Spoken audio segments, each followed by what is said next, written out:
అందరికీ నమస్కారం. నేను మెరుగు Sridhar. Please like, subscribe political link. దయచేసి సబ్స్క్రైబ్ చేసుకోండి, లైక్ చేయండి. చాలా మంది సబ్స్క్రైబ్ చేసుకోవట్లేదు. దయచేసి సబ్స్క్రైబ్ చేయండి, లైక్ చేయండి, షేర్ చేయండి. ఆర్జీకర్ హాస్పిటల్ కోల్కతా రేప్ కేసుకు ఒక కేంద్ర బిందువుగా మారింది. అక్కడ ఆ మాజీ ప్రిన్సిపల్ అంటే సందీప్ ఘోష్ యొక్క అక్రమాలు చాలానే ఉన్నాయి. ముఖ్యంగా ఏంటంటే అన్క్లెయిమ్డ్ డెడ్ బాడీస్ ను ఒక బిజినెస్ గా చేయడము, అందులో అవయవాలను తీసి సౌత్ బెంగాల్ రివర్ ద్వారా బంగ్లాదేశ్ ముఠాలకు అమ్మడం. ఎందుకంటే బెంగాల్లో కూడా చాలా మంది బంగ్లాదేశీలు రోహింగ్యాల రూపంలో అక్కడ చొరబడి అక్కడ మారణకాండ దోహదపడుతున్నారు. ఇంకొకటి ఏంటంటే బెంగాల్లో చాలా రేప్ కేసులు కూడా మమతా వాటికి చాలా మద్దతుగా నిలిచింది. రేప్ కేసులకు కూడా ఒక 14 ఏళ్ల బాలికను రేపు గురి కాబడితే ఆ పైన లేనిపోని అబాండాలు మమతా అండ్ గవర్నమెంట్ వేసింది. నిన్న కూడా మనకు దీని వెనుక పెద్ద తలకాయలు ఎవరంటే నెంబర్ 2 అని చెప్తున్నారు టీఎంసీలో. మరి ఒక ఎమ్మెల్యేకు అది హస్తం ఉంది అంటున్నారు. అంటే ఈ నెంబర్ 2 టీఎంసీని తర్వాత అధికార పార్టీ ఎమ్మెల్యేలను కాపాడనీకే మమత ఈ కేసును తప్పుదో పట్టిస్తున్నారని మనకు స్పష్టంగా అర్థమవుతుంది. ఇంకొకటి సిబిఐ పైన ఎవరికి నమ్మకం లేదు. సిబిఐ కేసులన్నీ కూడా నీరు గారుస్తారు స్టేట్ గవర్నమెంట్.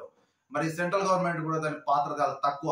ఎందుకంటే సిబిఐ కేసులు కూడా ఎప్పుడు మనకు సరైన జస్టిస్ ఎవరికి రాలేదు, రాబోదు కూడా. అందులో ఎటువంటి నమ్మకం లేదు. సుప్రీంకోర్టు జడ్జితో దీన్ని విచారణ చేయించాలి. ఇంకొకటి ఏంటంటే నిన్న ఒక ఏఎస్ఐ వాడు ఒక యూజ్లెస్ ఫెలో ఈ సంజయ్ రాయ్ అనే అక్యూజ్డ్ తోని లింక్ పెట్టుకొని వాడు మీడియా చూసి పారిపోతున్నాడు. మీకు పోలీసు వాళ్ళకు జీతాలు ఇచ్చేది ఎందుకయ్యా మీకు? ఇట్లాంటి యూజ్లెస్ ఫెలోలతో లింక్స్ పెట్టుకొని అక్కడ మాఫియా సామ్రాజ్యానికి నడపనిక. చాలా మంది పోలీసులు కూడా ఇలాంటి వేషాలు వేస్తున్నారు అక్కడ బెంగాల్లో. నిజంగా వీటి పైన నాకు నిజంగా ఒక మంచి వాయిస్ వినబడుతుందంటే అర్నాబ్ గోస్వామి. ఆయన నిజంగా తన వాయిస్ ను ఎలా రేకెత్తిస్తున్నాడు అంటే అలా రేకెత్తిస్తున్నాడు. నిజంగా అలాంటి జర్నలిస్టులు మన దేశానికి అవసరం.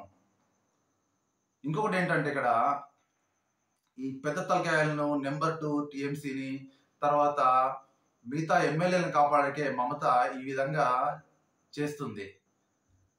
ఎందుకంటే ఇందులో అక్రమ ట్రాఫికింగ్, అక్రమ డ్రగ్ లైసెన్సులు, అక్రమ మెడిసిన్, తర్వాత అన్ని అక్రమాలే ఇందులో ఈ సందీప్ ఘోష్ అంటోని కూడా వాడి వైఫ్ ని కూడా వాడు ఎప్పుడు కొడుతుండేవాడు. ఆమె సర్జరీ చేయించుకొని వచ్చిన తర్వాత కూడా కొడితే కుట్లు పగిలాయని ఒక అలీ అనే ఒక మాజీ ప్రిన్సిపాల్ కూడా నిన్న స్టేట్మెంట్ ఇవ్వడం జరిగింది. అంటే ఇంత నేర చరిత్ర ఉన్న ఈ సందీప్ ఘోష్ అనే వ్యక్తిని కూడా దానికి ప్రిన్సిపల్ గా పెట్టి ఎంబడే అక్కడి నుంచి ఎవిడెన్స్ మాయం చేయడానికి మమతా అండ్ సర్కార్ అతన్ని ఎంబడే 12 hours లో ట్రాన్స్ఫర్ చేసింది. అసలు ఎఫ్ఐఆర్ కూడా 12 గంటల వరకు కూడా ఎఫ్ఐఆర్ నమోదు కాలేదు. ఒక ఎఫ్ఐఆర్ నమోదు కావాలని ఎంతసేపు పడుతుందా?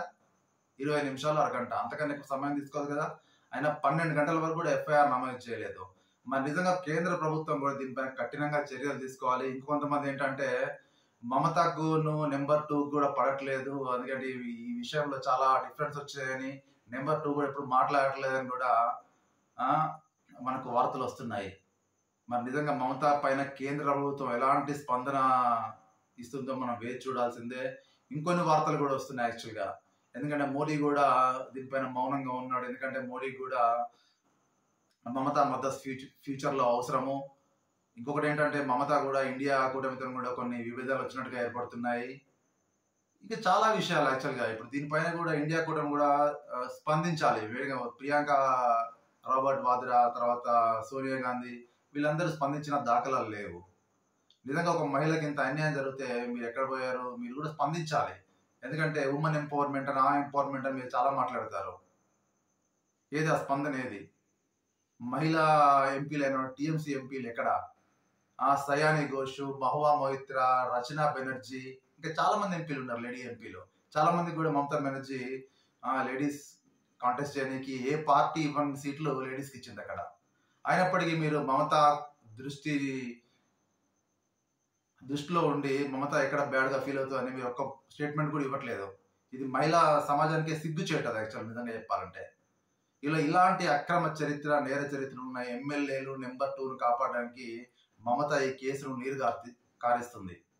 వేచి చూద్దాం మరి సెంట్రల్ గవర్నమెంట్, సిబిఐ, సుప్రీంకోర్టు ఏ విధంగా దీన్ని ఇందులో జడ్జిమెంట్ ఇస్తుందో.